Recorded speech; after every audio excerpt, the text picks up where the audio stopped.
If you were to guess who's directly responsible for America's ability to fly to the other side of the planet and deliver 20,000 pounds of the rudest alarm clocks you've ever heard, and then be gone before anyone knew they were there, you probably wouldn't guess it was the son of a carpenter whose academic career amounts to all of a high school diploma, but I'm here to tell you that's exactly who's responsible. Born November 10th in 1895 in Newark, New Jersey, John Northrop's family quickly began moving around in search for work. First to Chicago, then to Nebraska, and then finally in 1904 they moved to Santa Barbara, California, where he was raised. From here, his fate was essentially sealed. He didn't stand a chance. California would become a booming airplane manufacturing hotspot, and he was quickly roped in. In 1911, Jack went to a local field and watched as a French pilot assembled a homemade Busher biplane, took off, flew around, and then landed in the lawn of the Potter Hotel. The townspeople were quite amazed with the flying machine. Everybody except Jack. The plane was cool and all, and it's pretty neat that man can fly, but he was focused on the structure of the machine. It was flimsy with cables here and there and a canvas skin. Even at just 16 years old, he was certain he could do better. Jack had been working to pay his way through high school, a thing you had to do in some places back then, by being an auto mechanic, which in those days you didn't have Google or even a Chilton's manual to go off of. The sacred Jedi texts! So he had to be pretty mechanically inclined. He also complemented this by taking as advanced of math, science, and even drafting classes as he could at the high school. And then when he wasn't studying or working, he would spend time at the beach watching the seagulls fly, observing how they would fly higher and lower using just the tilt of their wings. It's said that these observations were the main inspiration for his designs as he built his career. When Jack graduated high school, he didn't have the same inheritance that his two older half-brothers had from their late father,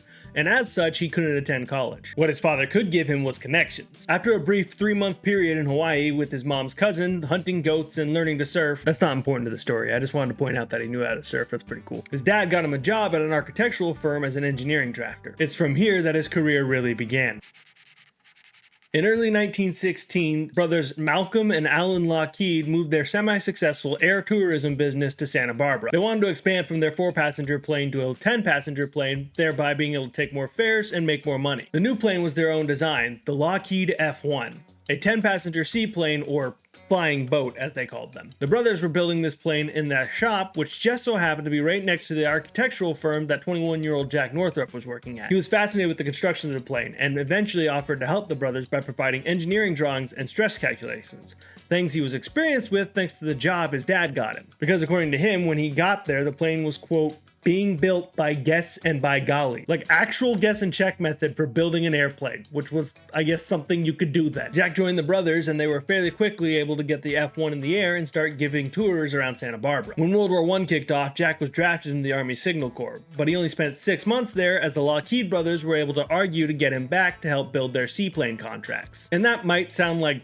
draft dodging or nepotism, but given the whole measure once cut twice method they were using before him, it sounds like they needed him. And so he spent the war designing flying boats, specifically focusing on the wings. After the war in 1919, his prowess really began to show when Lockheed unveiled the S-1, a plane he had designed alongside a former stunt pilot. It was a sleek monocoque biplane with a special trick. The lower wings could actuate independently in and out of the flow. This feature could be used to roll the plane, increase or decrease lift and drag as needed, or they could be rolled all the way up to a 90-degree to work as an air brake, just like the seagulls he had watched as a boy. Unfortunately, cool features come with a price, and the cost of the plane made it unable to compete with the glut of Army surplus planes that are available at the time, so it never made it into production. Only one prototype was ever built in 1920, and the company was soon liquidated in 1921. With Lockheed gone, Jack was forced to find employment elsewhere. He first went to work with his father as a builder for 3 years before finding a job at Douglas Aircraft Company in 1923. He was originally brought on to design aluminum fairings for a steel tube frame fuselage, which was outside of his expertise as he had only worked in monocoque designs. He made it all of half a day before getting sick right after lunch and having to go home. When he got back the next day, much to his relief, he had not been fired, but instead the job of designing the fairings was given to someone else, and he was made to design aluminum fuel tanks, which he had actually done before. While at Douglas, he would go on to redesign the wings for the Ryan M1 mail plane, saving a total of 200 pounds. That's a whole person, or like 2 in those days. That same wing design would be used on the Spirit of St. Louis, the steed of choice for Charles Lindbergh's transatlantic voyage. Then in 1927, he would reunite with the Lockheed brothers after helping them relaunch their company the year prior, now rebranded with the familiar phonetic spelling. While at this iteration of Lockheed, he was able to convince the brothers to implement a stressed skin and cantilevered wing design for their new Vega. The brothers were skeptical at first, fearing that people wouldn't trust a plane without wing supports, but these fears were quickly relieved when the plane gained popularity, even becoming the plane that Amelia Earhart flew across the Atlantic. By the way, if you're keeping score, that's now 2 transatlantic records set by a plane that basically wouldn't have been able to do it without Jack Northrop. The Vega would be the most popular plane for this version of Lockheed before they were bankrupted in 1932 due to the Great Depression. But Jack wouldn't be around for that. In 1928, Northrop finally struck off on his own to build his own company, founding the Avion Company in 1929. You see, the whole time Jack was working for all these other companies, designing, building, and innovating, he was always working towards something greater. His mind was still on the seagulls. Obsessed with their ability to remain stable with just the control of their wings, his attention was fixated on the purest form of flight. An all-wing design that wouldn't sacrifice any drag to bulky fuselages or a stabilizing tail and rudder. A flying wing. And all of his work to this point, optimizing wing designs, lightening them, strengthening them, using them for flight controls, would pay dividends in his future ventures. The first fruits of this labor was shown in the Avion Model 1, nicknamed the Wing. While not a flying wing just yet, still having a tail attached by 2 small booms, it was a huge step in the right direction, with the fuselage almost completely replaced by a single wing shape. They also developed a few more conventional planes like the Alpha and the Beta, that were underwing all-metal stressed skin designs with a multi-cell construction. And while none of those aspects were first of their kind, the implementation was enough to gain the notice of old Billy Boeing himself, which came in handy in 1930 when Avion, like everyone else, began having financial difficulties. Boeing recommended that his own parent company, United Aircraft, absorb Avion so that they could survive the Great Depression and preserve all of the advancements they had made, which they did, then renaming Avion to the Northrop Aircraft Corporation. However, facing financial difficulties themselves, they wanted to merge Northrop with another aircraft company and then move them to the Midwest,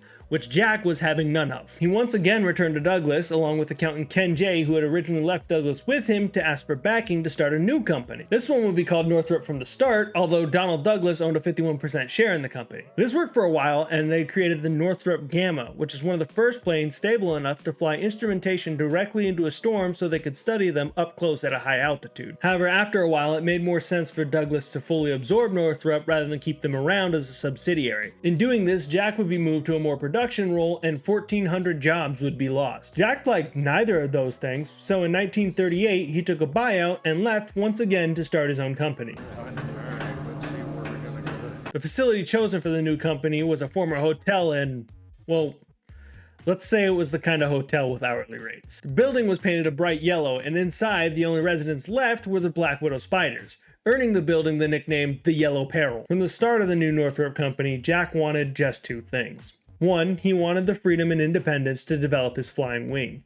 And 2, he wanted Northrop to, quote, be a good place to work. For the first goal, he had a huge concern with investors. As with the last 2 times he had started a company, a major stockholder was always able to rug pull him anytime the company started to show any kind of trouble, which is going to happen when you're pushing the boundaries of a still relatively young industry. So to solve this, he met with a man named Ted Coleman, who was the VP of an investment securities company. Coleman built a stock offering for them that totaled $1.5 million in shares, but it was also built to prevent any major buyers from buying a controlling interest, thereby preventing anyone from being able to tell Jack what to do. His second want was an easier fix.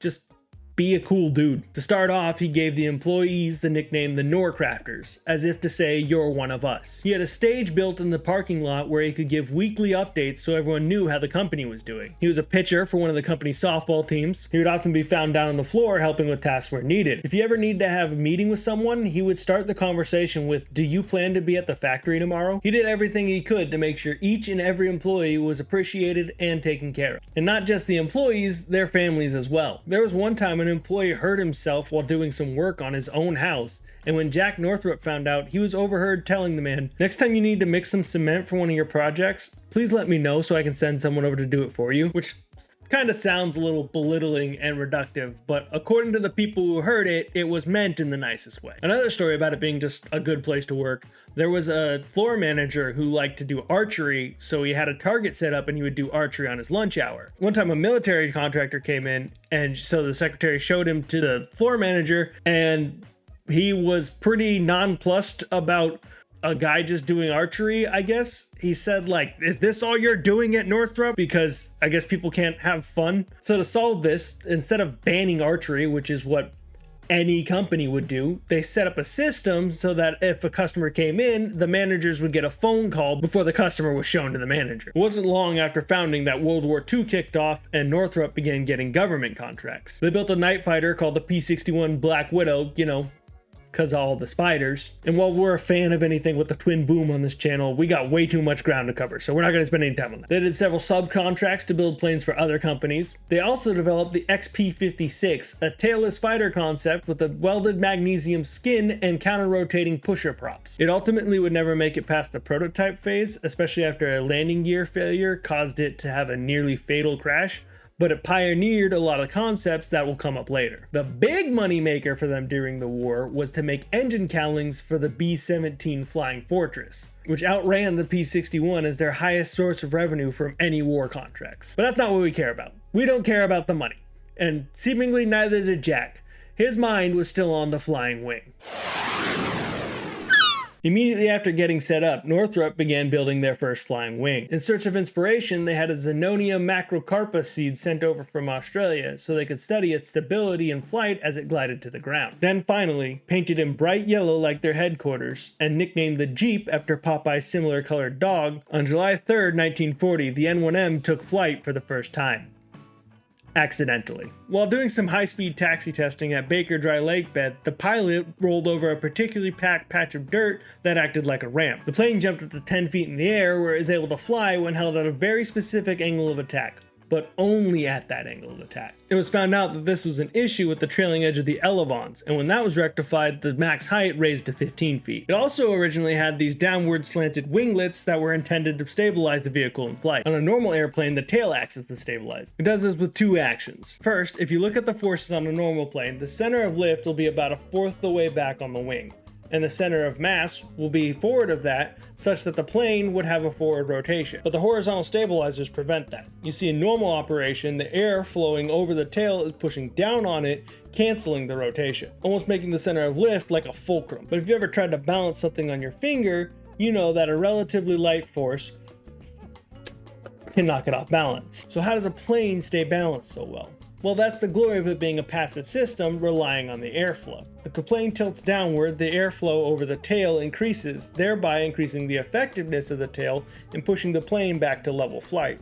Same thing, if the plane tilts upward, the tail gets less effective, and then the center of mass pushes the plane back to level flight. Now there's also directional stability, which is to say a plane's tendency to fly straight and not yaw, but the effect is essentially the same. In normal flight, it's completely neutral, but if for some reason the plane decides to yaw to one direction or the other, the broad side of the tail fin will be exposed to the air, and then a force will be created on that side and push the plane back into the direction it's traveling. Or in this case, the two tail fins. I really gotta get another plane for models. In the case of the flying wing, the swept wing profile moves the average center of lift rearward to a more usable position, so it will actually sit aft of our center of mass. Then the pitch stability can be handled with our elevons. It's worth noting that the shorter lever arms of the CG and elevators compared to the center of lift do lend themselves to a less stable flight condition, but it's not unmanageable. The downward slanted wingtips were intended to work the same way as a vertical tail while still creating lift. Since they're at a slight angle, while the air is pushing directly perpendicular to the winglet, it's pushing slightly outward compared to the rest of the plane. And the same goes for the other side. In the event that the plane yaws, more of one side will be exposed to the air and it will force the plane back to center just like a tail would.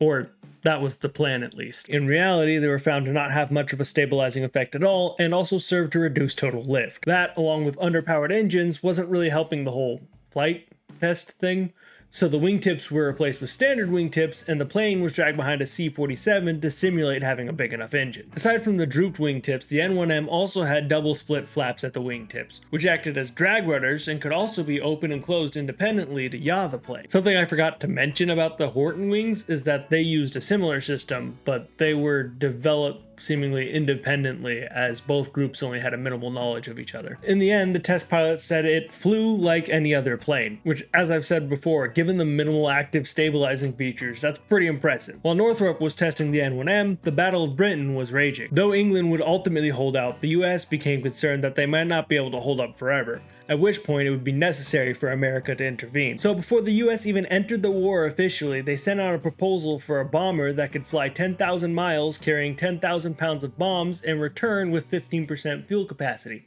such that they could fly to a German-occupied Europe and back from the US. Originally, this was awarded only to Consolidated for their B-36 in 1941. But Jack was convinced he could do much better. And he said as much, telling General Hap Arnold that he could match the performance of any large bomber while going 75 to 100 miles per hour faster with only half the power. That was pretty convincing, and by May, the US asked Northrop to build a design based on the flying wing work they had been doing. It would be a flying wing with a 172-foot wingspan and 4 engines, each with their own pair of contra-rotating propellers. The double-split flaps of the N-1M were replaced by clamshell drag rudders at the wingtips that could open independently to create yaw, or together to work as drag brakes. If you're curious, the difference is the double split flaps can open independently, both top and bottom, and the clamshells open both sides at the same time. But before that, they built the N9M, a 1/3 scale version that would serve to test flight characteristics, both in a wind tunnel and flying, and eventually train pilots in. It also conveniently became the first plane with completely hydraulic powered control surfaces when it first flew on December 27, 1942, beating the Lockheed Constellation, which is usually cited as the first one, by a whole 13 days. While making the N9M and the XB-35, Northrop was also contracted to develop another fighter, this time a rocket-powered flying wing. It came with its own prototype versions, the MX-324 and 334, that were first operated as gliders, and eventually the 324 would fly under rocket power. Having proved out the concept with a few hitches, Northrop produced the XP-79. I've referenced the XP-79 before. It was designed to have the pilot in a prone position so they could withstand higher G-forces, and it was supposed to be powered by 2 rocket engines. Also, all around, it's just probably the coolest looking plane ever made. I mean, just look at it, that's rad. But it's most famous for being designed with armored leading edges and allegedly being intended to be used as a ram to cut the tails off enemy bombers.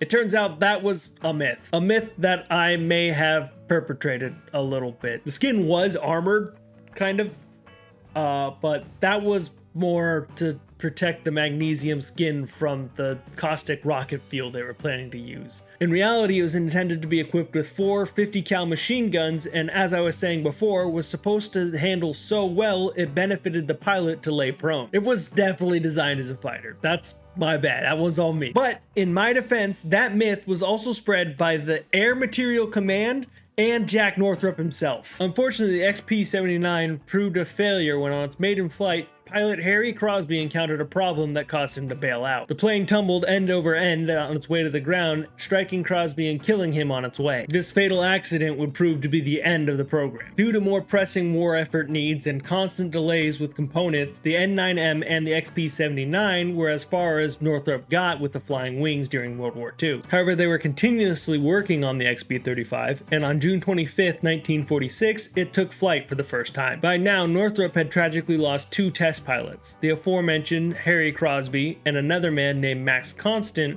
who had died in an N9M accident. And their third test pilot, John Myers, was still injured from the XP-56 crash. And so, at the helm of the XB-35 was a man named Max Stanley, who at the time of onboarding was told he would never have to fly a flying wing, as they were weird looking and didn't exactly have the best press. However, as the day drew nearer, Stanley became a true believer, and when he was asked to be the guy to fly the bomber, he was elated. On the day of the first flight, nearly the whole company gathered around to watch the plane take off, despite a managerial notice to not stop production. Ever the one to lead by example, Jack stayed in his office, while the culmination of 5 years of hard work and 30 years of dreaming took to the air in undeniable form. While gaining speed for takeoff, Max Stanley recalled seeing a jackrabbit appear from the bushes alongside the runway. It was able to keep up with the plane, and which jackrabbits are pretty fast, but they're not lift 40 tons fast. Luckily for Stanley, this plane was specifically designed for high lift. Not that it was only going a rabbit's pace when it took off, but if you looked outside your airliner and you saw a rabbit keeping pace for any notable amount of time, you would rightfully be worried. During that first flight, it spent 35 minutes in the air before touching down again. It was a success by any measure, but that success was short-lived. While a towering triumph it was, being the largest plane ever to fly at that time, the XB-35 was already behind schedule with the aforementioned issues, and that was only made worse when the plane began to experience transmission problems. As it turned out, the engines and the propellers, both provided by the government, which Northrop was required to use, were never tested together, and they didn't get along so well. They would interfere with each other, or maybe amplify each other, and cause excess vibrations in the drive shaft. Now, the transmissions were experimental themselves, but this made it impossible to actually be able to design for any vibrations, and it led to constant transmission failures. Also, it seems the propellers were just never tested in general, as even without the engine problems, they constantly failed to feather and unfeather when needed. These issues were especially frustrating to Jack, as it meant that he was only able to prove out their claims of reduced drag in the wind tunnel and with their smaller model plane. The only saving grace being his belief that the competition's B-36 would prove to be an outdated idea. All these problems persisted, and the two XB-35s had to be grounded. There was a second one at this point. Until, quote, the government could provide more reliable power supply elements. The contra-rotating propellers were replaced by single propellers, and testing continued, but that didn't prove to help much, as they came with their own problems and drastically reduced the performance of the plane. Before they could get it figured out, the YB-35s were finally rolling off the line. 13 YB-35s had been ordered as early as September 1942, and they were supposed to be the next step in testing for the B-35 contract. As well, a 200-plane preliminary production run was ordered, but Northrop was already full of work at the time, and the production run was given to a different company called Martin. Martin was less than enthused about working on a flying wing, and constant delays and a general lack of honest effort meant that they lost the contract in 1944. But in any case, the YB-35s were coming on the scene, and it was time to start testing those. There doesn't seem to be any one major specific difference between the XB and the YB, but there was a lot of little different ones, and they were each supposed to test some other small feature. However, what actually ended up being a major difference was that most of the YBs weren't actually to become YB-35s, and instead were slated to become various other related aircraft. Only one YB-35 ever actually flew, and it was essentially just the XB-35 with an actual gun turret instead of a placeholder and a couple other little differences. The United States Army Air Force changed the order to have Northrop replace the 4 piston engines with 8 turbine engines on 2 of the YBs. These would eventually come to be known as the YB-49. The plane required 8 engines due to its large size, and those being the biggest jets the government would give them. Also, these engines, just like the last ones, were delayed, and the conversions from 35 to 49 was completed on the 2 planes well before the engines arrived. In the meantime, Northrop was completing the shells for the other YB-35/49s, just waiting for the government to tell them what power plant they wanted to put in it. They also added vertical fins to replace the stabilization provided by the propellers. Finally, on October 21st, 1947, the jet-powered YB-49 took flight, and the reviews from the test pilots were about as good as you could get. Max Stanley called it an absolute joy to fly, and Robert Cardenas said at takeoff it just kind of flew by itself. Finally, the flying wing was able to show its true potential. Due to its high lift and low drag, at first it would take off so fast that the landing gear couldn't retract in time, and it would damage the gear doors from the high-speed wind. The thirsty jet engines had halved the range of the plane and dropped it from competition with the long-range consolidated B-36, and instead put it in competition with the mid-range Boeing B-47. Also, by this point, Consolidated had joined with Vultee and made Convair, so I'm gonna say Convair from now on, but they're the same company. Nevertheless, on April 26, 1948, Max Stanley flew the plane for a record 3,950 miles, with a simulated 10,000-pound bomb load on a flight that lasted for 9 hours. The YB-49 was truly a capable plane, and Jack was so excited he was seen literally jumping with joy. The government was seemingly impressed too, as they contracted Northrop to build 30 examples of a reconnaissance version called the YRB-49, with the promise that the order would go up to 300 soon after. The YRB-49 was to have 6 much larger jet engines. They were so much larger that 2 of them had to be hung on pylons below the wing, which kind of ruins the flying wing a little bit, but it's fine. It finally looked like the dream was going to become a reality. But unbeknownst to Jack, this was actually the beginning of the end. Earlier that year, Cardenas had to leave to finish his engineering studies. In his place, he recommended Captain Glenn Edwards. Edwards was not as much of a fan of the flying wing as the other pilots, saying it was, quote, a passable airplane in ideal conditions. On June 5th, Captain Edwards, along with Major Danny Forbes, Lieutenant Edward Swindell, and 2 civilian contractors named Claire C. Lesser and Charles LaFontaine, took off on a routine test flight. They never made it to maximum altitude as they presumably began their stall tests. Not much is known, but for some reason the plane flipped over and crashed flat on its top, killing everyone on board. A lot of guesses were made as to what could have caused the crash, but nothing was ever pinned as the reason. In the wake of the crash, the pilots would have airfields named after them in their home states, which would be Forbes Field in Topeka, Kansas, and the field they were flying out of would be renamed from Muroc to Edwards Air Force Base. Which I think it's worth mentioning here that all the test pilots that flew these experimental planes, especially in those times, were quite impressive people. After the crash, Cardenas returned saying he felt it was his responsibility to prove that it was a good plane and to find out what went wrong when it killed his friend. I talked about how in testing the P-38 they lost Ralph Bearden, and in this pursuit I think it totaled 7 people. To quote John Myers, "If you weren't scared, you didn't know what was going on. But we were at war, and it was something I felt I could do, so I did it." It was a dangerous job that required a special person, and a lot of them didn't get to meet their grandkids, so hell of a job, boys.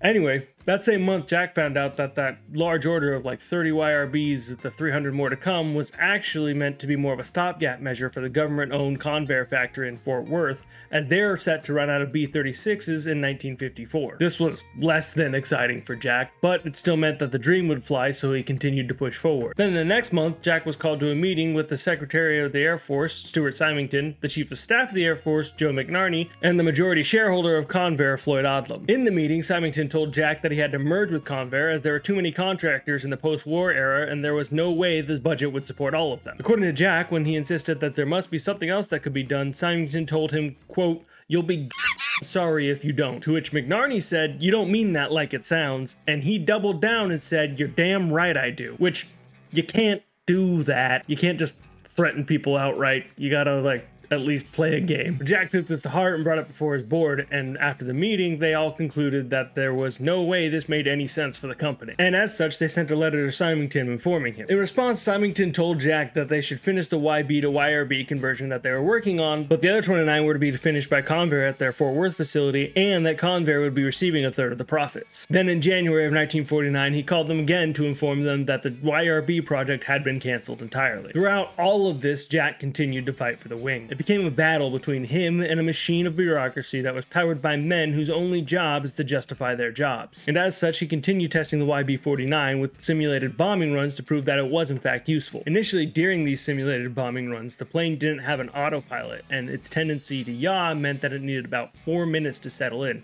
compared to the normal 45 seconds for the World War II era B-29, and it was found to only be about half as accurate. At this point, Cardenas said that the plane was marginally stable, yawing a degree or two to one side or the other, an opinion that the Air Materiel Command reported as extremely unstable and very difficult to fly on a bombing mission, and unfit for bombing or reconnaissance work, a gross misrepresentation that could only be described as malicious. In February 1949, they flew to DC and set a coast-to-coast record flying from Edwards to Andrews in just 4 hours and 25 minutes. On the way, flying through a severe cold front that proved the stability of the plane. While there, President Truman boarded the plane and remarked, "It's a hell of a plane, I think we ought to have some." Unfortunately, the record only stood for one day, as the next day the Boeing B-47 flew from Moses Lake Air Force Base in Washington to Andrews in DC, averaging 100 miles per hour faster than the YB-49. At the same time, Jack was trying to market the flying wing as an option for passenger flights as well. They began circulating pamphlets to airline companies explaining how keeping all of the passengers inside of the wing structure would allow up to 80 people on one flight, which sounds pretty nice today. They even went as far as using a Hollywood-produced film using their mock-up from the beginning of the program. It highlighted the great visibility passengers could have out the front and back of the plane, and how the stability would offer the possibility of a walk-up bar. Unfortunately for Jack, and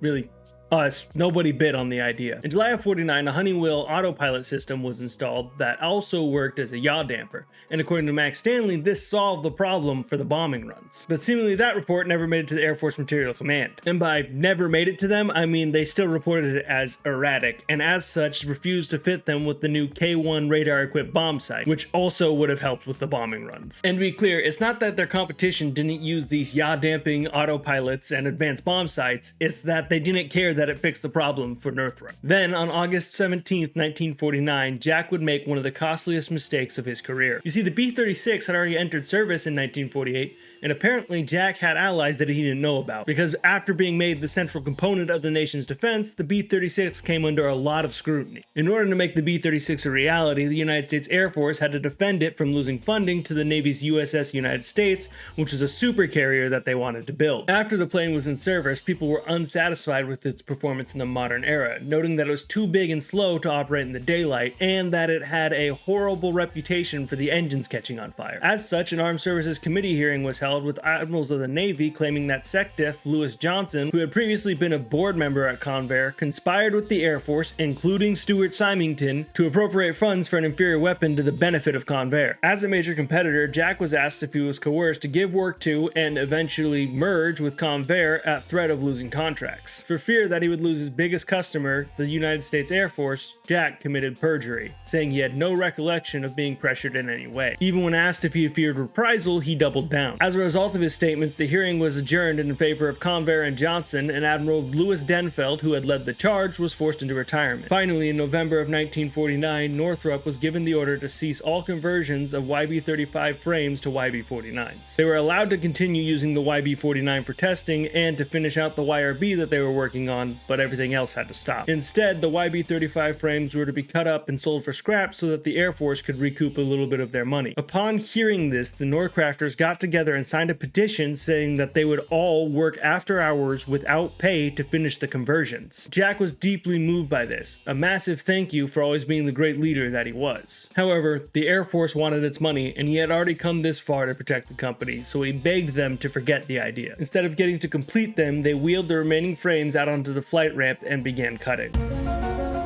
The last YB-49 crashed in a high-speed taxi event that completely wrecked the plane. The YRB finally flew in May of 1950, but was given only a short test period before being stored in Northrop's Ontario, California facility in 1951. Jack had hoped that it would eventually be equipped with an autopilot system and that the government might come to their senses, but that was unfortunately a pipe dream. In 1952, Jack fell ill, and after a short time off, he decided he was no longer of any use to the company, and so he retired. His dream had been butchered, and he had lost the war with the machine of government. Bitter and hurt, he severed all ties with the airplane industry, including his own company. His secret IRB was found in 1953 and ordered destroyed. A single N9M was restored in the 90s with the help of volunteer Norcrafters who had worked on the original plane, and it flew until being completely destroyed in a crash in 2019. As a result of the Air Force's complete destruction order, the only remaining Northrop wing is the N1M. Jack would later recant his testimony that he had given at the hearing, giving us the story that we know now, which was independently corroborated by a Northrop exec who was also at the meeting in July of 1949. Most notably, in a 1979 recorded interview for a feature called The Flying Wing, What Happened to It,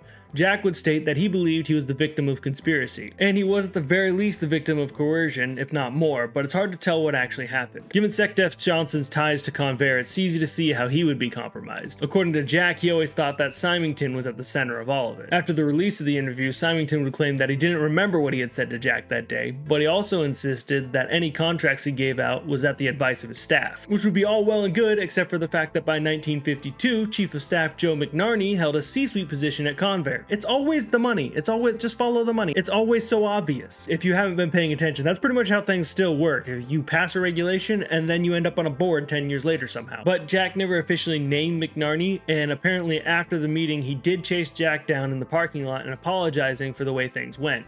But it still seems it's pretty fishy. It's totally possible to be nice to somebody to their face and then stab them in the back for an air-conditioned office with a swivel chair. What I think happened is that Johnson at the very least had a conflict of interest and just wasn't good at his job. In fact, he was forced to resign in 1950 when his constant ill-planned budget cuts were put to the test in the Korean War, where they found out that aircraft carriers, like the one he had canceled in favor of the B-36, were super useful. McNarney, I think, was also in the pocket of Convair and made recommendations in for. As I was talking about before, the B-36 had its own long list of issues, and the decision to give them a contract was questionable at best. Symington, however, for all his faults, doesn't appear to have been directly in league with Convair specifically. I don't want to bash him too much because it's been done a lot, and he did a lot of work for civil rights for Black Americans, both when he was a CEO of a company during the war and later as a senator, and he oversaw the Berlin airlift, which is all cool. but I think he just fumbled his job at this specific moment. I do think he said those things to Northrop, and he was trying to get them to merge with Convair, but it's possible that he wasn't saying like, you're not going to get any contracts if you don't, and more like, you're not going to get any more contracts, so you're really going to need to. But like, in the worst way possible. As I pointed out, there was a lot of budget cuts at the time, and Johnson was trying to unify all of the branches under one. So Symington was in a constant struggle to keep the Air Force as its own branch. So I don't think he was specifically giving money to Convair, but instead was trying to consolidate the budget, and then instead of doing his due diligence to find the best tool for the job, he just picked the cheapest one. His last words to Jack on the project were that he had received bad reports on the plane before hanging up immediately. The reports, as we talked about, were grossly inaccurate, but it doesn't seem like he cared, as any attempt to reach him on the phone after that call was in vain. When asked about the YB-49 in comparison to the B-47, the reason he gave was speed, as he believed they would need faster bombers in the supersonic age. Which, it's fair to say that the high aspect ratio of wing thickness to length doesn't lend itself to good flight characteristics in the transonic and sonic regions, but it's ironic given the lack of performance on the part of the B-36. Also, spoiler alert, it turns out that the answer wasn't to be fast, it was to be stealthy, and as I pointed out with the Horton planes, the YB-49, because it was a flying wing, was pretty good at that. Opponents to the idea of the conspiracy will point out that the budget was tight, and it did make monetary sense to cancel the project, and that's probably true. Symington was probably in a constant battle with Johnson, but it's also possible to have a tight budget and then decide to give that budget to people who don't deserve it for your own benefit or their benefit for whatever reason. Beyond the key players, there's claims of sabotage throughout the life of the project as well. Like on the flight back from DC, the YB-49 lost 6 out of 8 engines and was forced to make an emergency landing. Upon inspection, they found that despite having been checked off as filled, the lubrication systems were completely bone dry. According to Cardenas, even if they hadn't been filled, just left alone, they would have had enough to get home. To make things look way worse, the normal flight engineer got sick before they left right field and had to go to the hospital, so whoever checked it off wasn't the normal flight crew. Cardenas recalled that that flight engineer was also sick when Forbes and Edwards crashed, and then he was killed a short time later in a motorcycle accident. A lot of people have applied this to mean that that engineer was trying to avoid getting on a plane he sabotaged and then was killed later for it, or that he was poisoned so that someone else could sabotage it and then was still killed later for it. I don't know. But for what it's worth, Cardenas vouched for him that he doesn't think that guy sabotaged the planes. It's a lot of pointing fingers and he said, she said, and it's hard to tell what's truth and what's just people coping. But one thing is for certain, Jack was right about the wing. The conspiracy's still unproven, but it does look bad, but whatever. As time went on, Jack continued to get sicker, and it became harder for him to move around. During this time, he was quoted as saying, "I'll be satisfied when someone does something with the flying wing to prove how good it is. I think it's the only reason I'm still here in this life.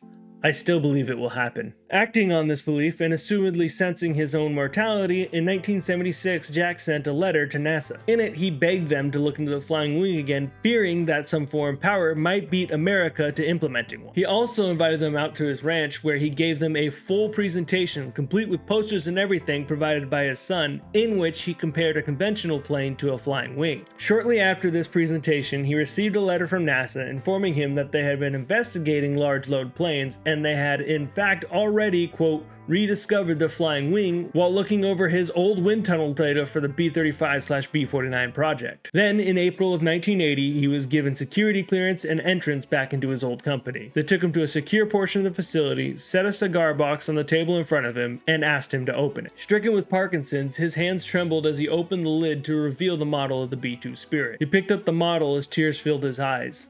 Finally, the world would know what he knew all along. Unable to speak from his illness, he shakily wrote on a piece of paper, "Now I know why God has kept me alive for 25 years. Jack would pass away just 10 months later on February 18th, 1981, and unfortunately would never see the B-2 in person, much less see it fly. But he had seen enough. He went from seeing man first begin to fly to seeing man on the moon. He had seen the future, and most importantly, he got to see everyone catch up. And that's the story of Jack Northrop and his flying wings. A man who even his competitors said of him, every plane you see has a little bit of Jack in them. Earlier I talked about a guy named Ted Coleman who was the financier for them. The reason I mentioned him by name specifically is because after getting them set up as a company, he left his VP position to go help Jack build his company. Took a huge pay cut because he believed in Jack. And then his book called Jack Northrop and the Flying Wing, the story behind the stealth bomber, is the book that I used for most of my research on this. So I thought it'd be important to like name him by name and show where he fits into the story too. Next, I'm going to talk about the B-2 Spirit with whatever information I can actually get on that. Unfortunately, you know, since it's still in service, there's probably some stuff we won't know about for a while, but I'll do my best. It's probably just going to be a lot of technical stuff covering a lot of what we already know, and then maybe I'll try and make some guesswork. That would be fun. If that's something that's interesting to you, you could subscribe to the channel, and if you like this video, which, be honest, you made it this far, so you do, so you could like the video, and then you could also comment if you have other anecdotes, or if there's something else you want to argue about in this story, or if you have something else you'd like me to cover. I'd love to see that. Anyway, thanks.